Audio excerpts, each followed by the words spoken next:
क्या आपने कभी सोचा है कि जिन्नात भी इंसानों की तरह सच्चाई की तलाश में होते हैं? क्या वे भी अल्लाह के रसूल की बात सुनकर प्रभावित होते हैं? आज की इस रहस्यमयी कहानी में हम आपको बताएंगे कि कैसे एक रात जिन्नात का एक समूह हमारे प्यारे नबी के पास आया और उनकी बातों से इतना प्रभावित हुआ कि उनकी पूरी जिंदगी बदल गई।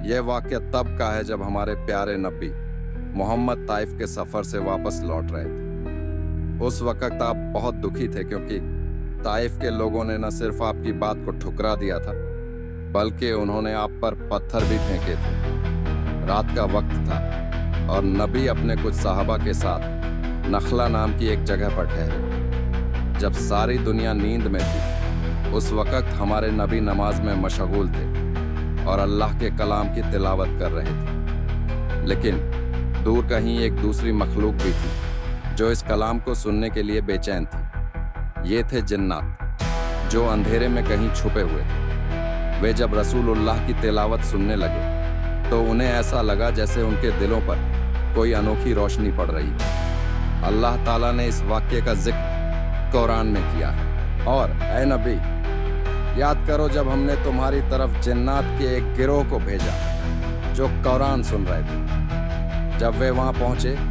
तो उन्होंने आपस में कहा, चुप हो जाओ। और जब कुरान की तिलावत पूरी हो गई तो वे अपनी कौम के पास लौटे और कहने लगे, हमने एक अजीब व हैरत अंगेज किताब सुनी है जो हक की तरफ रहनुमाई करती है। सूरह अल जिन्न 1-2। जिन्नात का यह समूह तुरंत अपनी कौम के पास गया और उन्हें बताया कि उन्होंने ऐसा कलाम सुना है जो सच्चाई की तरफ बुलाता है। वे इस्लाम की दावत देने लगे और इस तरह वे भी नबी के उम्मती बन गए। देखा आपने, जब जिन्नात तक इस्लाम की सच्चाई को पहचान सकते हैं तो हम इंसान क्यों नहीं? अगर वे अल्लाह के कलाम से हिदायत पा सकते हैं तो हमें भी इसे पढ़ना और समझना चाहिए।